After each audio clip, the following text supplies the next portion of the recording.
बात ज़्यादा पुरानी नहीं है। सेठ धनपत राय अपनी 3 संतान के साथ एक गांव में रहते थे। इनमें 2 बेटे, 1 बेटी। बड़े बेटे का नाम मुंटू और दूसरे का नाम पिंटू और बेटी का नाम पिंकी था। एक दिन सेठ अपने खेत से लौटकर घर आए तो उन्होंने देखा कि उनके तीनों बच्चे आंगन में खड़े उनकी प्रतीक्षा कर रहे थे। क्यों बच्चों, तुम खेलने नहीं गए? आज तो छुट्टी का दिन है। खेल कूद से सेहत बनती है और घर पड़े पड़े आलसी हो जाओगे तुम लोग। पिंटू आगे निकलकर बोला, हम तो रोज खेलते हैं पिताजी। आज तो आपने मेला घुमाने का वचन दिया था और आप अब बहाने बनाकर टाल रहे हो। हमें मेले में जाना है, हम आपकी इसी कारण प्रतीक्षा कर रहे हैं। आप बता दो कब चलना है, वरना हम कल स्कूल नहीं जाएंगे। बच्चों ने एक साथ धनपत राय सेठ पर धावा बोल दिया।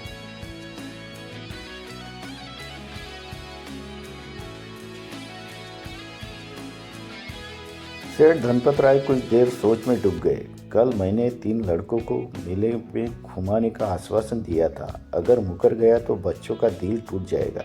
अगर मैं कोई तिकड़म लगाई तो बच जाऊंगा। सेठ ने बच्चों से कहा, मैं तुम्हें शाम जरूर लेके जाऊंगा मेले में, लेकिन इससे पहले मेरी एक शर्त पूरी करनी होगी। जो पूरी करेगा मैं उसे बख्शीश दूंगा।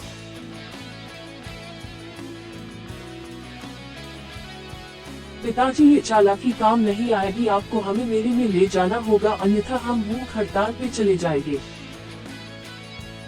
सेठ बोले, अरे नहीं बच्चों, शर्त छोटी सी है और इसमें तुमने से कौन ज़्यादा होशियार है इस बात का पता चल जाएगा और उसे बख्शीश भी तो मिलेगा।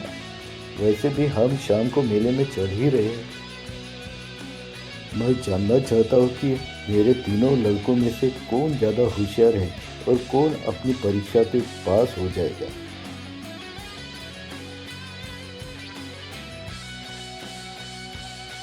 ऐसा करके सेठ जी ने अपने बच्चों के हाथ में 10-10 की नोट थमा दी और बोले, मैंने सभी को 10-10 रुपए की नोट दिए और घर के 3 कमरे खाली कर दिए। अगर मैं शाम तक वापस आऊँगा तो इन कमरों को भर देना। बच्चे सोच में पड़ गए कि 10 रुपए में कमरे कैसे भर सकते हैं। ये पिताजी ने कौन सी बेतुकी शर्त रख दी है जो नामुमकिन है। शर्त रखकर सेठ धनपत राय मन ही मन मुस्कुराते हुए वहां से जाने लगे।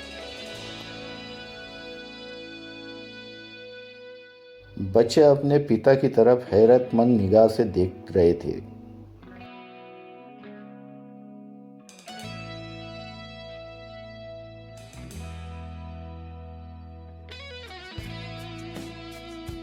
इधर बच्चों का कमरे में बुरा हाल था। बड़ा बेटा मुंटू तो सोच सोच कर पागल हो रहा था। दूसरे बेटे का भी वही हाल था। वो भी बैठकर सोच रहा था कि आखिर किस चीज से कमरे को भरा जाए।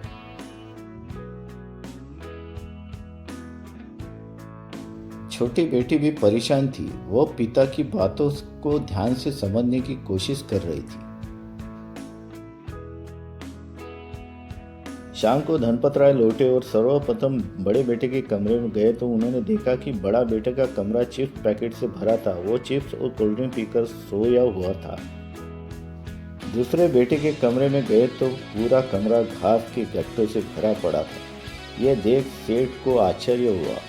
घास के गट्टे के ऊपर उनका बेटा सो रहा था। उसने कमरे में भरा था लेकिन घास के गट्टों से। यह देख पिता हैरान थे।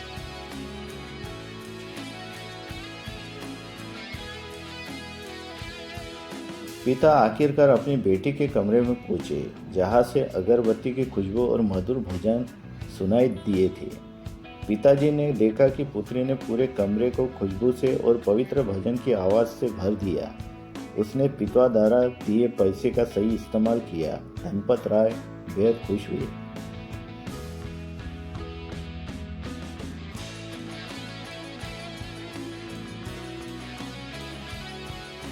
सेठ धनपत राय ने सभी बच्चों को पास बुलाकर कहा, मेरी शर्त थी कि सभी कमरे को भर दो। तुम्हारी बहन पिंकी इसमें खरी उतरी है।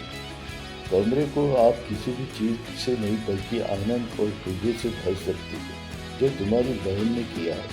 इससे उसकी विवेक बुद्धि तुम बच्चों से ज़्यादा है, ये साबित होता है। किसी भी बात पर पहले गौर से सोचो, उसके बाद ही सही निर्णय लो। इसीलिए बख्शिश की हकदार उनकी है। बच्चों को अपनी गलती समझ आई। बच्चों ने अपनी गलती मानते हुए अपने पिता से माफ़ी मांगी और आगे से इस बात का ध्यान रखने का आश्वासन दिया। लेकिन हमें मेले में ले जाने का आश्वासन आप मत भूलना। सेठ जी धनपत राय ने कहा, मैं जरूर ले जाऊंगा।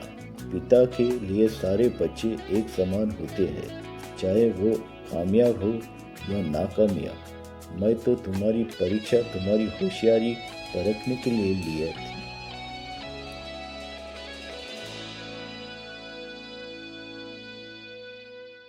इस पर सारे बच्चे खुशी से फूले नहीं समाये और अपनी अपनी तैयारी में जुट गए।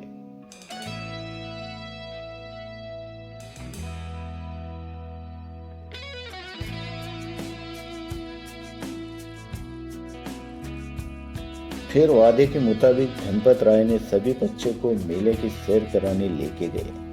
इससे सारे बच्चों में खुशी की लहर दौड़ गई। तो कैसी लगी कहानी दोस्तों? कहानी अच्छी लगी हो तो चैनल को लाइक करो, शेयर करो, सब्सक्राइब करो। धन्यवाद।